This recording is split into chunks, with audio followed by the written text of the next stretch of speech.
India's biggest block buster ఏది అంటే బాహుబలి 2 అంటూ చెప్పుకుంటూ వస్తున్నాం. ఇప్పుడు India second biggest block buster ఏది అంటే అది కూడా తెలుగు సినిమానే. పుష్ప 2 అని గర్వంగా చెప్పుకోవచ్చు. 21 రోజుల్లో పుష్పరాజ్ సరాసరి 1700 కోట్ల వసూళ్లను దాటాడు. India's biggest blockbuster Baahubali 2 collections ను దాటేందుకు అడుగు దూరంలో ఉన్నాడు పుష్పరాజ్. ప్రస్తుతం వసూళ్లు 1700 కోట్లు దాటాయి. కేవలం 21 రోజుల్లో ప్రపంచ వ్యాప్తంగా ఈ వసూళ్లను సాధించాడు అల్లు అర్జున్. తెలుగు రాష్ట్రాల నుంచి 300 కోట్లు, తమిళనాడు నుంచి 70 కోట్లు, కర్ణాటక నుంచి 85 కోట్లు, కేరళ నుంచి 18 కోట్లు, నార్త్ ఇండియా నుంచి 750 కోట్లు, ఇక ఓవర్సీస్ నుంచి 240 కోట్లు. ఇవి పుష్ప 2 కలెక్షన్స్ గురించి ట్రేడ్ వర్గాలు చెబుతున్న లెక్కలు. ఈ లెక్కల ప్రకారం చూస్తే పుష్ప 1500 కోట్ల దగ్గర ఉంటాయి. కానీ చిత్ర యూనిట్ మాత్రం పుష్ప 2 వసూళ్లు ఆల్రెడీ 1700 కోట్లు దాటాయని చెబుతున్నాయి. బాలీవుడ్ లో పుష్ప 2 ఫీవర్ కొనసాగుతోంది. 20 రోజులుగా అక్కడ మేనియా కంటిన్యూ అవుతోంది. గత శుక్రవారం రిలీజ్ అయిన హిందీ చిత్రం బేబీ జాన్ కంటే కూడా పుష్ప 2 హిందీ వర్షన్ కు ఎక్కువ కలెక్షన్స్ వచ్చాయి అంటే క్రేజ్ ఏ రేంజ్ లో ఉందో ప్రత్యేకంగా చెప్పుకోనక్కర్లేదు. మొత్తంగా మరికొద్ది రోజుల్లో హిందీలో పుష్ప సీక్వెల్ 800 కోట్లు, ప్రపంచ వ్యాప్తంగా 1800 కోట్ల వసూళ్లను ఖాయంగా కనిపిస్తున్నాయి. తెలుగు హీరోలు ఇప్పుడు తెలుగు ఇండస్ట్రీకి మాత్రమే పరిమితం కాదు, ఏకంగా జపాన్ లో కూడా క్రేజ్ వచ్చేసింది. అందుకే రెబల్ స్టార్ ఏకంగా జాపనీస్ లో మాట్లాడుతున్నాడు. ఇప్పుడు యంగ్ టైగర్ కూడా జపాన్ లో మాట్లాడాల్సిన సమయం వచ్చేసింది. ఏంటి, ఎన్టీఆర్ కు తెలుగు, హిందీ, తమిళం, కన్నడంతో పాటు జపనీస్ కూడా వచ్చా అని ఆశ్చర్యపోకండి. ఇది శాంపిల్ మాత్రమే. తనదైన టాలెంట్ తో సర్ప్రైజ్ చేయడం ఎన్టీఆర్ తన కెరీర్ బిగినింగ్ నుంచి చేస్తోన్న పని. ఇది రాజమౌళి చేసిన మ్యాజిక్. అతను తెరకెక్కించిన సినిమాల వల్లే తారక్, రామ్ చరణ్, ప్రభాస్ ఇప్పుడు పాన్ ఇండియా లాంగ్వేజెస్ తో పాటు జపాన్ కూడా నేర్చుకోవాల్సి వస్తోంది. ప్రపంచమంతా అభిమానం ఘనంగా పెరిగేలా చేసింది. త్వరలో కల్కి జపాన్ లో రిలీజ్ అవుతోంది. నిజానికి అక్కడికి వెళ్లి తన సినిమాను ప్రమోట్ చేయాలి. కానీ కాలి గాయం కారణంగా ప్రభాస్ కు కుదరడం లేదు. అందుకే ఈ వీడియోను రిలీజ్ చేశాడు. ఇప్పుడు ఎన్టీఆర్ మాత్రం జపాన్ కు ఫ్లైట్స్ బుక్ చేసుకోవాల్సిన పరిస్థితి వచ్చేసింది. ఎందుకంటే దేవర ఇప్పుడు జపాన్ లో విడుదలకు సిద్ధమవుతోంది. మార్చిలో భారీ ఎత్తున విడుదల కానుంది. అందుకే ఎన్టీఆర్ కూడా మరోసారి జపాన్ లో ప్రమోషన్ కోసం వెళ్లబోతున్నాడు. మామూలుగా అయితే ఫ్లాప్స్ పడగానే న్యూ మూవీస్ లో ఆఫర్స్ క్లోజ్ అవుతాయి. ఒకప్పుడు కృతి శెట్టి ఇలాంటి ఫేస్ ను చూసింది. కానీ లక్కీ భాస్కర్ హీరోయిన్ మీనాక్షికి మాత్రం 2 ఫ్లాప్లు వచ్చినా ఆఫర్స్ కంటిన్యూ అవుతున్నాయి. ఇండస్ట్రీ ఇంకా ఆమెను లక్కీ మీనాక్షిగానే చూస్తోంది. టాలీవుడ్ లో మీనాక్షి ఫ్యాన్స్ రిలాక్స్ అయిపోవచ్చు. మట్కా, మెకానిక్ రాకీ ఫ్లాప్స్ కావడంతో ఇక మీనాక్షికి ఇండస్ట్రీ ఆఫర్స్ తగ్గుతాయని అభిమానులు భయపడ్డారు. కానీ అలాంటిదేం జరగడం లేదు. పైగా సితారా ఎంటర్టైన్మెంట్స్ బ్యానర్ లో నవీన్ పొలిశెట్టి హీరోగా తెరకెక్కుతోన్న అనగనగా ఒక రాజులో ఛాన్స్ కొట్టేసింది మీనాక్షి. మొన్న మట్కాలో వరుణ్ తేజ్ తో ఆడి పాడింది మీనాక్షి. రీసెంట్ గా మెకానిక్ రాకీలో విశ్వక్ తో జోడీ కట్టింది. ఇప్పుడు సంక్రాంతికి వస్తున్నాం సినిమా విడుదలకు సిద్ధమవుతోంది. ఈలోపే మీనాక్షి ఖాతాలో మరో క్రేజీ ప్రాజెక్టు వచ్చి పడింది. సంక్రాంతి సినిమా హిట్ అయి అనగనగా ఒక రాజు కూడా హిట్ అందిస్తే టాలీవుడ్ లో మీనాక్షి కెరీర్ కు ఢోకా ఉండదు. పూజా హెగ్డే బ్రేక్ తీసుకుంటే ఆఫర్స్ తగ్గాయి కాబట్టి అనుకున్నారు. కానీ అసలు రీజన్ వేరే ఉంది. పూజా హెగ్డే అంటే ఇంకా బుట్టబొమ్మ అనుకుంటే ఎలా అని ప్రశ్నిస్తోంది. తనలో అద్భుత నటి ఉందని, అందుకే డీ గ్లామర్ రోల్ తో తిరిగొచ్చాను అంటోంది. 2-3 ఏళ్ల క్రితం బుట్టబొమ్మ పూజా హెగ్డే రేంజ్ వేరు.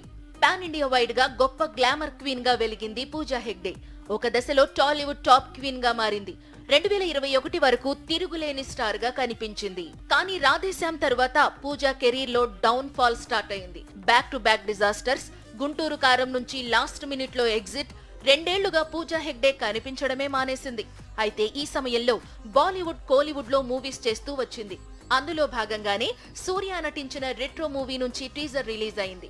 ఇందులో పూజా హెగ్డే రెగ్యులర్ గా కాకుండా డీ గ్లామర్ రోల్ చేసింది. దాంతో పాన్ ఇండియా షేక్ అయ్యింది. మిగతా హీరోయిన్స్ డీ గ్లామర్ రోల్ చేయడం వేరు, Pooja Hegde D glamour role చేయడం వేరు. గతంలో పూజ ఎప్పుడూ ఇలా కనిపించలేదు. సినిమాలు కాకుండా ఇతర ఈవెంట్స్ లేదా ఫోటోషూట్ సిచ్యుయేషన్ ఏదైనా ఇలాంటి లుక్ బయట పెట్టలేదు. మొత్తంగా సూర్య కొత్త సినిమాకు Pooja Hegde new look special attraction గా మారిందని చెప్పవచ్చు. ఆడియన్స్ నుంచి ఏ మాత్రం రికగ్నైజేషన్ వచ్చినా, 4 వరుస హిట్స్ పడినా, మంచి మార్కెట్ క్రియేట్ అయినా యువ హీరోలు వెంటనే తమకు తగ్గ టైటిల్స్ సెట్ చేసుకుంటున్నారు. మరి మెగాస్టార్, సూపర్ స్టార్ ని కాదు, బట్ వాళ్ళ రేంజ్లో వాళ్ళ కటౌట్కు తగ్గ టైటిల్ పడాలి అంటున్నారు. టాలీవుడ్లో అలాంటి స్టార్ పుట్టుకొచ్చాడు. పేరేంటో తెలుసా? Young sensation. Super star Krishna, megastar Chiranjeevi, power star Pawan Kalyan, mega power star Ram Charan, young tiger NTR, rebel star Prabhas, icon star Allu Arjun, victory Venkatesh, king Nagarjuna, mass Maharaja Ravi Teja, youth star Nithin, energetic star Ram, యువ సామ్రాట్ నాగ చైతన్య, నేచురల్ స్టార్ నాని. ఇవి డిఫరెంట్ జనరేషన్ స్టార్స్ పెట్టుకున్న నేమ్స్. కానీ ఈ జనరేషన్ హీరోస్ మాత్రం something different names try చేస్తున్నారు. విశ్వక్ సేన్ మాస్కా దాస్ గా మారాడు. Same to same Siddhu Jonnalagadda కూడా స్టార్ బాయ్ గా మారాడు. ఇప్పుడు జాతిరత్నాలు హీరో నవీన్ పొలిశెట్టి కూడా తనకంటూ ఒక నేమ్ ఫిక్స్ చేసుకున్నాడు. అదే యంగ్ సెన్సేషన్. ఈ పేరు పెట్టారంటే ప్రస్తుతం నవీన్ అనగనగా ఒక రాజు అనే చిత్రంలో నటిస్తున్నాడు. ఈ సినిమా టీజర్ లో కనిపించిన పేరు ఇది. మొత్తంగా యూత్ హీరోలందరికీ నేమ్స్ ఫిక్స్ అయిపోయాయి. స్టార్ ట్యాగ్ లైన్ వచ్చేసింది. విజయ్ దేవరకొండ రౌడీగా పాపులర్ అయ్యాడు. రీసెంట్ గా సందీప్ కిషన్ కూడా పీపుల్స్ స్టార్ గా మారాడు. ఇండియాస్ బిగ్గెస్ట్ బ్లాక్ బస్టర్ ఏది అంటే బాహుబలి 2 అంటూ చెప్పుకుంటూ వస్తున్నాం. ఇప్పుడు India second biggest block buster ఏది అంటే అది కూడా తెలుగు సినిమానే. పుష్ప 2 అని గర్వంగా చెప్పుకోవచ్చు. 21 రోజుల్లో పుష్పరాజ్ సరాసరి 1700 కోట్ల వసూళ్లను దాటాడు. India's biggest blockbuster Baahubali 2 collections ను దాటేందుకు అడుగు దూరంలో ఉన్నాడు పుష్పరాజ్. ప్రస్తుతం వసూళ్లు 1700 కోట్లు దాటాయి. కేవలం 21 రోజుల్లో ప్రపంచ వ్యాప్తంగా ఈ వసూళ్లను సాధించాడు అల్లు అర్జున్. తెలుగు రాష్ట్రాల నుంచి 300 కోట్లు, తమిళనాడు నుంచి 70 కోట్లు, కర్ణాటక నుంచి 85 కోట్లు, కేరళ నుంచి 18 కోట్లు, నార్త్ ఇండియా నుంచి 750 కోట్లు, ఇక ఓవర్సీస్ నుంచి 240 కోట్లు. ఇవి పుష్ప 2 కలెక్షన్స్ గురించి ట్రేడ్ వర్గాలు చెబుతున్న లెక్కలు. ఈ లెక్కల ప్రకారం చూస్తే పుష్ప 1500 కోట్ల దగ్గర ఉంటాయి.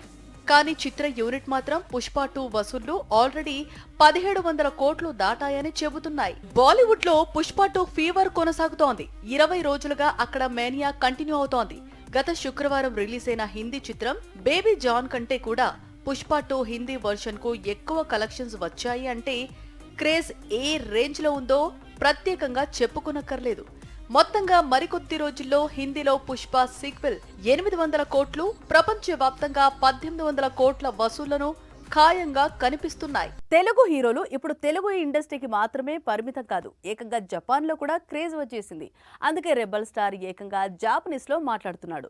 ఇప్పుడు యంగ్ టైగర్ కూడా జపాన్ లో మాట్లాడాల్సిన సమయం వచ్చేసింది. ఏంటి, ఎన్టీఆర్ కు తెలుగు, హిందీ, తమిళం, కన్నడంతో పాటు జపనీస్ కూడా వచ్చా అని ఆశ్చర్యపోకండి. ఇది శాంపిల్ మాత్రమే. తనదైన టాలెంట్ తో సర్ప్రైజ్ చేయడం ఎన్టీఆర్ తన కెరీర్ బిగినింగ్ నుంచి చేస్తోన్న పని. ఇది రాజమౌళి చేసిన మ్యాజిక్. అతను తెరకెక్కించిన సినిమాల వల్లే తారక్, రామ్ చరణ్, ప్రభాస్ ఇప్పుడు పాన్ ఇండియా లాంగ్వేజెస్ తో పాటు జపాన్ కూడా నేర్చుకోవాల్సి వస్తోంది. ప్రపంచమంతా అభిమానం ఘనంగా పెరిగేలా చేసింది. త్వరలో కల్కి జపాన్ లో రిలీజ్ అవుతోంది. నిజానికి అక్కడికి వెళ్లి తన సినిమాను ప్రమోట్ చేయాలి. కానీ కాలి గాయం కారణంగా ప్రభాస్ కు కుదరడం లేదు. అందుకే ఈ వీడియోను రిలీజ్ చేశాడు. ఇప్పుడు ఎన్టీఆర్ మాత్రం జపాన్ కు ఫ్లైట్స్ బుక్ చేసుకోవాల్సిన పరిస్థితి వచ్చేసింది. ఎందుకంటే దేవర ఇప్పుడు జపాన్ లో విడుదలకు సిద్ధమవుతోంది. మార్చిలో భారీ ఎత్తున విడుదల కానుంది. అందుకే ఎన్టీఆర్ కూడా మరోసారి జపాన్ లో ప్రమోషన్ కోసం వెళ్లబోతున్నాడు.